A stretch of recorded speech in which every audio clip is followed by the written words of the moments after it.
Guys, मैंने भी doctor दीपक आंजना और आज के इस वीडियो में बात करेंगे कि जब हम अब्रॉड पढ़ने जाते हैं या जॉब के लिए जाते हैं, जब हम बाहर जाते हैं तो हमें इंडिया में ऐसा लगता है कि हमारे वहाँ जाने के बाद लाइफ बहुत मस्त हो जाएगी, बहुत सेटल हो जाएगी, बहुत सारी चीज़ें हम एक्सपेक्ट करने लग जाते हैं। तो हम आज की इस वीडियो में बात करेंगे एक्सपेक्टेशन वर्सेस रियलिटी, जो हमें अब्रॉड जाके पता चलती है। जैसे मैंने मेरी MBBS किर्गिस्तान से ख़त्म की है 2015 टू 2020। तो मे भी मेरा एक्सपीरियंस जो रहा वहाँ पे, एक्सपेक्टेशन जो मैंने इंडिया से करी थी, वहाँ जाने के बाद क्या रियलिटी थी, और लगभग आप बाहर किसी भी कंट्री में जाते हो तो एज अ इंडियन आपके लिए सेम ही रहता है कि क्या एक्सपेक्टेशन हम करते हैं और वहाँ जाके हमें क्या रियलिटी मिलती है। तो आइए आज के इस वीडियो में हम इस बारे में बात करते हैं। सबसे पहली जो चीज़ होती है, हमें इंडिया में ऐसा लगता है कि इंग्लिश जो है वो ग्लोबल लैंग्वेज है, कि इंग्लिश तो हर जगह चलेगी ही चलेगी। बट ऐसा नहीं होता है। जैसे आप अगर रशियन कंट्री में चले जाओ, जैसे मैं किर्गिस्तान था, इज़ अ रशियन कंट्री है वहाँ पे, या फिर आप किसी यूरोपियन कंट्री में चले जाओगे तो वहाँ पे जर्मन चलती है, फ्रेंच चलती है। तो इंग्लिश यूनिवर्सल लैंग्वेज नहीं है। स्पेसिफिकली अगर आप जाते हो सिर्फ UK, US, ऑस्ट्रेलिया, कनाडा, इसी कुछ कंट्री में ही वो ज़्यादातर आपको ग्लोबल लैंग्वेज मिलती है।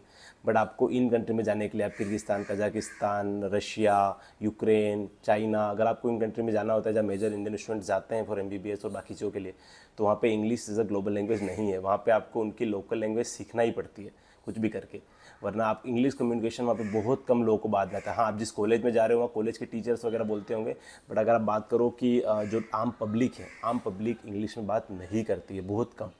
तो ये थोड़ा सा एक्सपेक्टेशन मुझे थी जब मैं इंडिया से बाहर गया था। बट जब वहाँ जाके मुझे पता चला कि नहीं, अब तो मुझे रशियन सीखनी पड़ेगी, या जो चाइना में जाते हैं चाइनीज़ सीखनी ही पड़ेगी। तो ये एक चीज़ है। सेकेंड, जो सबसे ज़्यादा जो इंडियन लोग सोचते हैं, वो सोचते हैं कि बाहर जाने के बाद तो लाइफ मस्त हो जाती है, क्योंकि वो यूट्यूब पे क्या है, कुछ यूट्यूब अच्छे पैसे वाले जो बाहर रहते हैं इंडियंस, उनके यूट्यूब चैनल देख देख के वो थोड़ा ज़्यादा मोटिवेट हो जाते हैं कि वहाँ जाने के बाद तो लाइफ मज़े की हो जाएगी, बड़े बड़े घर, ये वो सब, और शांति की लाइफ होगी। बट दिक्कत ये है कि इंडिया में हम जब अपने घर में रहते हैं तो हम, हमारी मम्मी, मतलब हमको चाय बनाने की भी ज़रूरत नहीं पड़ती, सब हमारी मम्मी करके हमको दे देती है। या बाहर कहीं रहते तो हमने कुछ बाई लगा ली, या हम बाहर से टिफ़िन आ गया। पर बाहर कंट्री में जाने के बाद आपको सारा काम खुद से करना पड़ता है। मतलब ऐसा कोई भी काम नहीं जो आप कहीं बाहर से करवाओगे। घर का सारा काम, खाना बनाने से लेकर बर्तन धोने से लेकर कपड़े धोने तक, हर चीज़ आपको खुद ही करनी होती है। तो आप पढ़ाई कर रहे हो या जॉब कर रहे हो, जब आप वहाँ से करके आ रहे हो, फिर आने के बाद आपको ये जो लफड़े हैं कि अभी आपको घर का काम भी करना होता है, दोनों चीज़ आपको साथ में मैनेज करना होती है।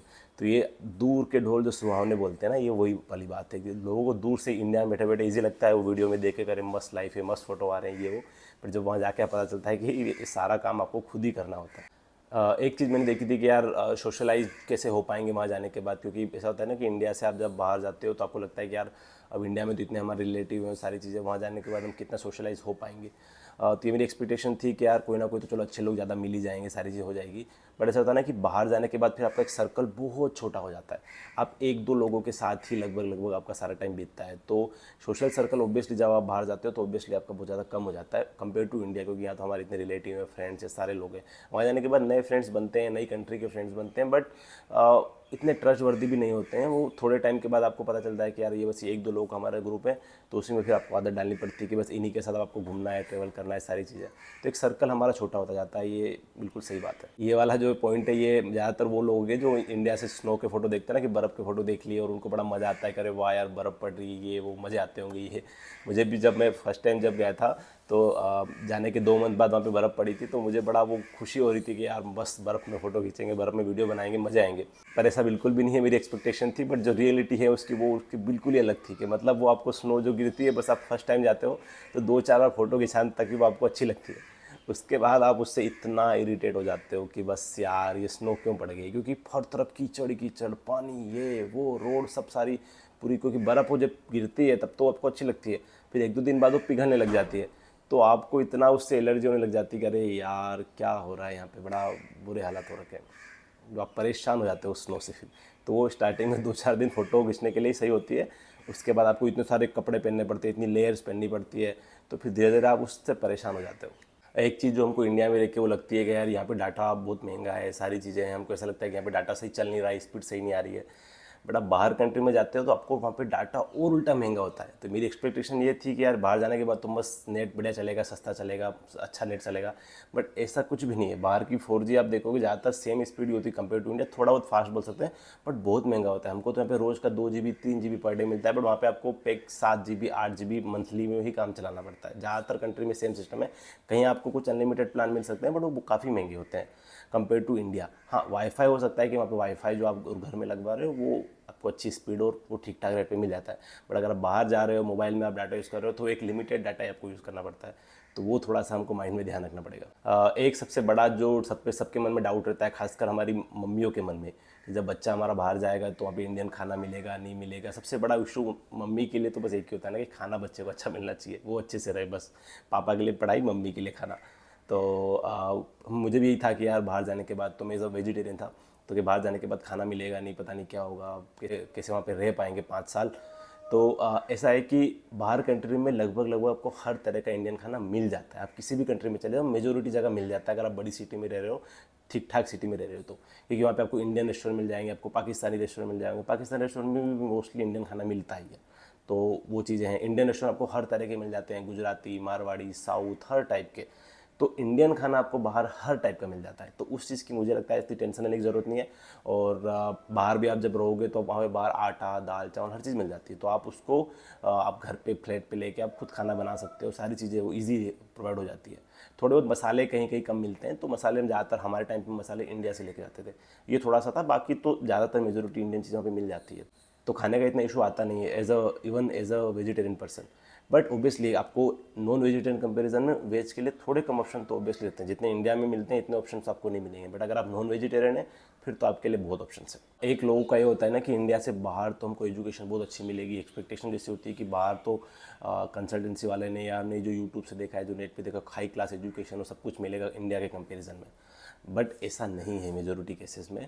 ज़्यादातर जगह आपको खुद से ही पढ़ना पड़ता है। तो ये मेरी एक्सपेक्टेशन थी। बट जब रियलिटी, आप कहीं भी चले जाओ, आप किसी भी कंट्री में आप बाहर जाओगे, तो मेजोरिटी जगह यही होता है कि बस कॉलेज तो बस एक फॉर्मेलिटी करता है। ऑब्वियसली पढ़ना आपको ही पड़ता है, आपको सेल्फ प्रिपरेशन करना पड़ती है, सारी चीज़ों आपको संभालना पड़ती है। तो ये चीज़ है कि आपको एक बार ये देखना पड़ेगी कि मतलब लोगों के कहने पे नहीं आना है। ज़्यादातर जगह अगर आप इंडिया की बात करेंगे तो लगभग लगभग सेम ही बाहर भी पढ़ाई होती है। तो कोई बहुत मेजर डिफरेंसेस नहीं होते हैं उन चीज़ों को लेके। हाँ, ऑब्वियसली उनके कैरिकुलम में कुछ ऐसी ऐड हो जाती हैं जो हो सकता है उससे आपको थोड़ी बहुत हेल्प मिले, वरना ज़्यादातर एजुकेशन कोई बहुत हाई क्लास भी नहीं होती है जितना हम कंपेयर करते हैं। एक सबसे बड़ा जो क्वेश्चन होता है ना कि हम देखते हैं रशिया, यूके, यूएस वाले के वहाँ पे पार्ट टाइम जॉब मिल जाती है इजीली और सारी चीज़ें वो लोग कर पाते। तो हमारा भी था कि यार हम भी अगर जाएंगे तो हो सकता है कि हमें भी मिल जाएगी पार्ट टाइम जॉब वगैरह। बट अगर आप China, Russia, Ukraine, Philippines, Kyrgyzstan, Kazakhstan और जितनी भी कंट्रीज हैं, अगर आप एमबीबीएस करने के लिए जाते हैं ज़्यादातर लोग, उन कंट्रीज़ में आपको पार्ट टाइम जॉब नहीं मिलती है, क्योंकि ये कंट्री उस लेवल की डेवलप नहीं है। और एज अ एमबीबीएस स्टूडेंट आपके पास इतना टाइम भी नहीं होता कि आप कोई पार्ट टाइम जॉब साथ में करें। तो हाँ, अगर आप दूसरी फील्ड के हो तो ऑब्वियसली वो लोग, उनके पास थोड़ा बहुत टाइम बच जाता है तो वो लोग कर सकते हैं। बट एमबीबीएस स्टूडेंट के पास इतना टाइम नहीं बचता कि वो कोई पार्ट टाइम जॉब करे। तो ज़्यादातर अर्निंग आपको घर से ही, पैसे आपको ऑब्वियसली पॉकेट मनी और सारी चीज़ें घर से ही मंगानी पड़ती है। तो वो चीज़ एक स्ट्रगल रहता है कंपेयर टू अगर आप ऐसी डेवलप कंट्री अगर जाते हैं, तो एक उनका एक अलग प्लस पॉइंट भी है। बट ऑब्वियसली फिर वहाँ जाने के लिए आपको उतना एक्स्ट्रा पैसा भी पे करना पड़ता है। तो दोनों वे में बातें लगभग लगभग सेम ही पड़ती है। जो अभी थोड़ी देर पहले हमने स्नो की बात करी थी, तो बहुत सारे लोगों को ऐसा इंडिया से लगता है कि कुछ लोगों को फोबिया हो जाता है कि यार इतनी ठंड में कैसे रह पाऊंगा, -20, -30। तो वो मेरी भी एक्सपेक्टेशन थी कि यार डर लगेगा, कैसे रहेंगे उस माहौल में इतनी ठंड में, बीमार तो नहीं हो जाएंगे, वो सारी चीज़ें। बट ऐसा नहीं है। एक्चुअली रियलिटी है कि आप थोड़े दिन में अडप्ट हो जाते हो। और ज़्यादातर जो आपके फ्लैट्स होते हैं वो ज़्यादातर हीटेड होते हैं, तो आपको इतना फ़र्क नहीं पड़ता है। आप बाहर जाते हो तो कवरिंग्स इतनी होती है कि आप पहन के जाते हो कपड़े अच्छे से, तो इतना कोई बहुत फ़र्क नहीं पड़ता। और 1, 2, 3 मंथ में आप ऑटोमेटिकली उस माहौल से उससे अडेप्ट हो जाते हो। उल्टा फिर आप जब इंडिया आते हो तब आपको दिक्कत होती है कि यार बहुत गर्मी है यहाँ, तो बहुत ज़्यादा गर्मी लगती है फिर आपको। तो ठंड से इतना कोई ज़्यादा दिक्कत नहीं होती, मेजोरिटी लोगों को नहीं होती। कुछ लोग हो सकते हैं जिनको कुछ बहुत ज़्यादा एलर्जी है या वो कुछ ज़्यादा ही उनको प्रॉब्लम है, तो वो आई थिंक 1% लोगों को 100 में से कुछ प्रॉब्लम हो सकती है। बाकी मैक्सिमम लोगों को कुछ प्रॉब्लम नहीं होती, वो एडप्ट कर जाते हैं उस माहौल में। एक जो सबसे बड़ा जो होता है ना, हर बंदा जब पहली बार अब्रॉड जाता है तो उसको एक मन में ना वो होता है कि यार अब तो मज़े आ जाएंगे लाइफ में, अब तो मज़ा नहीं लाइफ। तो वो हर आदमी की एक्सपेक्टेशन होती है जब वो बाहर अब्रॉड जाने की सोचता है, तो कि बहुत मज़े आएंगे, छूट, आई एम फ्री, बिल्कुल अब फ्री रहूँगा, जो मर्जी है वो कर सकते हैं, जहाँ मर्जी वहाँ घूम सकते हैं। ये मेरी भी एक्सपेक्टेशन थी, बट ये रियलिटी नहीं है। क्योंकि जब आप अब्रॉड जाते हो तो आप पूरा अपना घर छोड़ के जाते हो, तो आप थोड़े दिनों में आपको होम सिकनेस चालू हो जाती है, आपको घर की याद भी ओबियसली आती है, आपके दोस्त नहीं है, फ्रेंड्स नहीं है। तो वो जो मज़े की लाइफ जो हम एक्सपेक्ट करते हैं ना, वो उतना मज़े की लाइफ रहती नहीं है। और फिर साथ में आपको कॉलेज जाना है, पढ़ाई करना है, या अगर कोई पार्ट टाइम जॉब कोई मिल रही कोई कर रहा है तो वो करना है। फिर उसके बाद खुद का काम करना है सारा। तो उसमें ही आपको इतना टाइम नहीं मिलता कि आप कुछ बहुत ज़्यादा मज़े कर पाओ।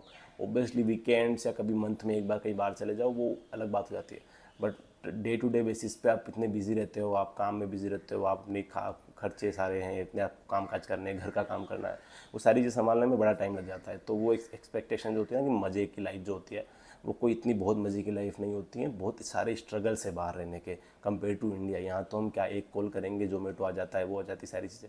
अब बाहर आपको हर तरह की चीज़ भी नहीं मिलती है, आपको घर बनाना पड़ता है, सारी चीज़ें हैं, तो इतना ईजी नहीं है ना। आप तो यहाँ इंडिया में भूख लगती है तो हम बाहर की छोटी सी दुकान पर गए या होटल पर गए, कुछ भी खा लिया।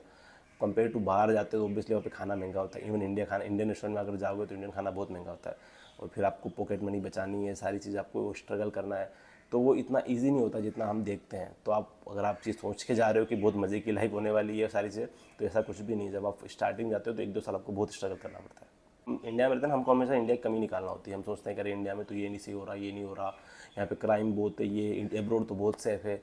तो ये बहुत बड़ा हमारा एक्सपेक्टेशन है, बट ये रियलिटी नहीं है। ज़्यादातर कंट्री में आप जैसे चले जाओगे बाहर, तो बाहर कंट्री भी पूरी सेफ नहीं होती है। तो ऑब्वियसली आपको नाइट्स में निकलने पे ध्यान रखना पड़ता है। आप कहीं की बात करें, Russia, Ukraine, Kyrgyzstan, even UK, US में भी आप देख लो, यूके में इतनी फायरिंग इंसिडेंट होते हैं।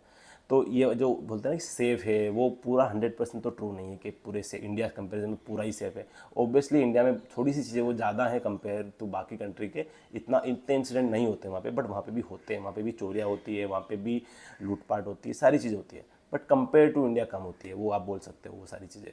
तो ये एक एक्सपेक्टेशन जो मेरी थी कि हाँ यार, यहाँ इंडिया तो बाहर कंट्री तो सब सेफ़ होती है, बट पूरी सेफ भी नहीं होती है। आपको ध्यान रखना पड़ता है, आपको बाहर निकलने पे ध्यान रखना पड़ता है। आप और टाइम से मत निकलो बाहर, नाइट में बहुत ज़्यादा हो, अगर नाइट है तो आप मत जाओ बाहर, अगर ज़्यादा इंपॉर्टेंट काम नहीं है।